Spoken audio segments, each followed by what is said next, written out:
I'll start with you, Udell. You are one of 6 listed petitioners. What is it that you are asking? What do you want voters to approve on Tuesday? For the Clean Energy Initiative, I'll just give this little bit of history about it. I've known John for about 25, 30 years. I've known John. Since 1997, I've known John who? John Clark. Okay. Sure, we worked together. As long as I've known the guy, he's been a very good, upstanding citizen, very honest person.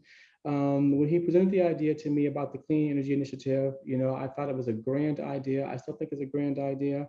And I want to, for the clean energy initiatives and the ideas and philosophies that is surrounding clean energy, I would like them to have a bigger presence in minority communities or communities like where my relatives stay or where my friends stay. They don't even have a strong awareness of what clean energy is. When I ask my friends like, hey, what are your ideas about buying an electric car? They are so removed from the idea of even having an electric car that they don't even know how to even hold the conversation because they're still dealing with basic needs. Go ahead. But let me ask you this. You've asked for a very specific amount of money, $87 million in taxpayer money.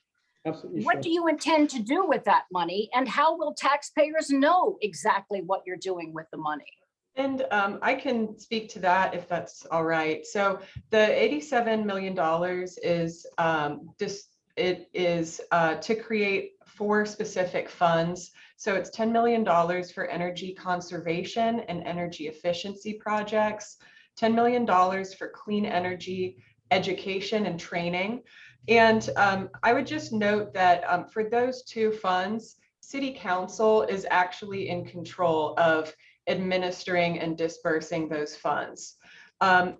In addition to that, there is a 10 million minority business clean energy development fund and 57 million for subsidies for customers' electric bills who choose clean energy, and that's through an opt-in program. And so basically, the money from this would go to lower your electric bills. It's subsidies for all of Columbus's electric customers. It will help customers purchase energy efficient appliances and make sure their homes are energy efficient. Clean energy jobs training. So people who want to go into building solar panels, and particularly minorities, but really, for everybody who would like to go into the clean energy field. Okay, but here's the disconnect for me. And let me give you an example. You had $10 million down for this LLC, and let me find the name of it. It is the Ohio Energy Initiative Commission. That commission has no online presence and no address. The address you listed is a field near Easton. The people that you've listed as the representatives, one of them I understand has passed away. One of them moved to Texas.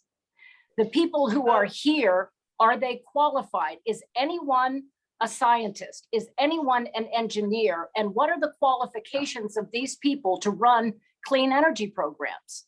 So just a note about the person who is deceased. She was a qualified elector at the time that this petition was run, and unfortunately she passed away due to COVID. And then Ms. Gonzaga, it has a mail forwarding service through Texas, but she does live in Columbus. So she does travel and has a mail forwarding service. So, what I would say is that, the city of Columbus has been in opposition to this from the start. And they began by illegally trying to keep this ballot initiative off the ballot. We had to sue in the Supreme Court of Ohio to enforce the citizens' right to have this on the ballot, and we won on that. I understand that, but it's very murky what you want to do with this money. As I said, this commission that you want to administer $10 million, it doesn't have not only an online presence, the address you gave is phony. And $10 million in taxpayer money is supposed to go to that commission? Where is it? Who are they? Who's running that commission? So I just want to point out that that that entity is overseen, all the funds are overseen by the city auditor. And there are. But you're not answering my question. You have listed a I commission to I get didn't. $10 million. It doesn't have an address. It doesn't have a presence. Who's in the commission? Who's going to be handling that $10 million that this ballot issue says they'll get $10 million? Who are the people on the commission? So that is, to be determined by the petition committee once it passes. And what Who's the commission committee? I'm a member of the, I'm a member of Yeah, Mr. Hollins is a member of that committee. Irene Gill-Yamas is on that committee. So those are all listed on the petition. And those funds are subject to audit by the city auditor. There is accountability for that money. I understand what you're saying, but it does have a legal address. It seems to be a field. What's the legal address? Where is this commission? If you listed it as an LLC, who are the officers of the LLC? I just want to state that I am the attorney who filed the writ of mandamus for this. So I did not necessarily set up that LLC. I'm not responsible for that. And I may not have all of those. But you're the attorney. You're the attorney for this project. And you can't tell me who's a member of the LLC. Why would voters trust you with $87 million? This all seems to be vague and murky. No one knows where the money's going, who these people are, or what they really will do with it. Why would anybody support this when the attorney for the project can't answer the question of who's the commission getting $10 million? Originally I was hired because the city was illegally trying to keep this off of the ballot. And they have done this before. They did that also with the Columbus Community Bill of Rights, and it's a pattern. They have also— Okay, it's on the ballot. It's on the ballot. There's no argument that it's on the ballot. My question that neither of you seem to be able to answer: who are the people on the commission? Who's going to be administering these funds, and what are their qualifications? Udell, I'll ask you that. Who's on the commission? I'm on the petition commission that will right, but who's on this commission that's getting $10 million? When it goes into the funds, the commission will then be selected by the petition members, which is there's 5 of us who are the petition members. We will then select the committee. So that's my answer to your question. You're asking for names or specific. Yeah, I think we've already answered that, and that we should move on. Okay, then let's move on to this. Udell, what are the qualifications of the petition members for environmental sciences? That I do not know. I do know in those efforts. We are citizens who work, right? Who professionals who work. We've seen a need in our communities, and we want to fill those gaps and fill those needs in our communities. Now, once we get the fundings and the funds, then the professionals can be hired by the commission and by the committee. But we will have professionals. It won't be, just a bunch of hodgepodge of people coming together. So right now you're saying there's nobody who has an environmental or climate background on the petition committee. No. None of the people have any kind of an environmental or climate education. And yet you are asking for $87 million of taxpayer funds for this climate initiative and minority business initiative without seeming to present anybody who has any qualifications to handle the money. You mentioned minority businesses. What have you done to reach out to the Urban League or the NAACP or any of the recognized minority business entities here in Columbus to let them know that you want these funds to go to minority businesses? That is being handled by Mr. John Clark. And I would just add too that there are multiple professionals who are involved in this project who have an electrical engineering backgrounds, computer system and engineering backgrounds. And so, this is going to be an opt-in system where, people will sign up on a website for, to participate in the energy efficiency projects. And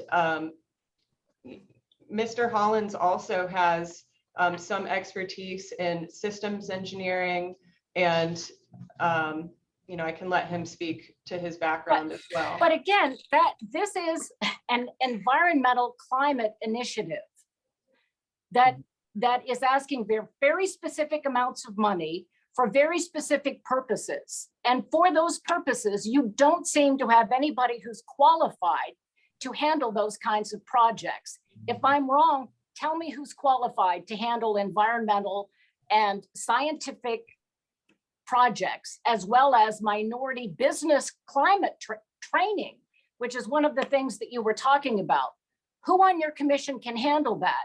And if you don't have anybody available who's qualified, how did you come up with the $87 million price tag? A majority of that money is for subsidies for customers' electric bills. And, that is something that I think can benefit all of the public in Columbus. So you're asking taxpayers to take taxpayer money to give themselves a subsidy back. You keep interrupting. I feel like this is a very hostile interview. We came here in good faith to talk about this, to answer some questions. I will say that I don't have all of the answers, and Mr. Hollins does not have all the answers. So I would appreciate just a little bit of courtesy, in how we go about this, Ms. Marshall. Okay, I will give you time to answer that question. But again, I just want to, I keep getting answers that don't seem to be answering the question. So I'll ask it again, and maybe I'll make myself more clear. I think you are asking to use taxpayer we money. Should probably just conclude for the day. We have tried in good faith to answer your questions. If you want to email some of those questions to us, I may be able to get further information for you. I will ask you one question, one more, that a reporter is working on getting information. It seems as if not all of the petitioners are registered voters. I'm thinking, I forget her name. Irene Gill-Lamas is not a registered voter. Is she a resident of Columbus? Yes, she is. And I believe that she's a registered voter. I think that's already been established. We went through the Supreme Court to get this on the ballot. A lot of those questions have already been raised, and we've already passed muster on that. Okay, I will ask you again, though. You mentioned that you think the majority of the money you're claiming will go to energy subsidies for taxpayers. How will that work? How will that be administered, and who will be administering it? So that is, that is an opt-in program that people will sign up for, and it will be administered by those commissions, and it's overseen by the city auditor. There's accountability for that those funds. 100% of that will go out to basically encourage people to choose clean energy, as a way of, promoting that. Are you talking about solar power, that kind of thing? Solar and wind power, yes. Okay, and where that they would have to get their own, is there going to be a service, a solar power service? So I think that when they opt into that, they would be connected with a selection of choices that they could use. All right, Udell, I do want to ask you before I let you go. The mayor has said that this is a scam. How does that make you feel, that you are basically publicly being accused by the mayor of the city of running a scam to get taxpayer money? This is why I decided to show my face and to at least make a presence, because I'm a real person. I did sign up on the petition. I do believe in the initiative. It is not a scam. We just do want to have an awareness and provide clean energy clean subsidies, clean energy to Columbus, Ohio minorities in Columbus, Ohio, period. Just to have the awareness of it. I'm so sorry that the mayor felt like it's an awareness. I'm not going to. I'm so sorry that he felt that way and that he has said it publicly over and over again. Him and Yeah. the mayor team. But you do see that a lot of my questions today, you can't answer. You can't give us any specifics on where the money will go, who's going to be administering it, how you came up with the price tag. Do you see why people would have distrust in this? The answer to that question is yes. I do see how I think that more information could be provided to the Columbus voter, and I do see how a person of reasonable logic and sense could have these questions as well. That's why I showed my face, to show that, hey, I'm a person who has signed up for the petition once I read it, and I would just caution everybody who goes into the ballot box to read the initiative for themselves, if it's something you would support, thank you for your vote. And if not, then thank you as well too. But I understand the question that you're asking, and I think that is a very valid question. Yes. Well, before I let you go, do either of you have any specific answers to those questions? I don't think that we have any further information for you at this time. Thank you. All right, thank you.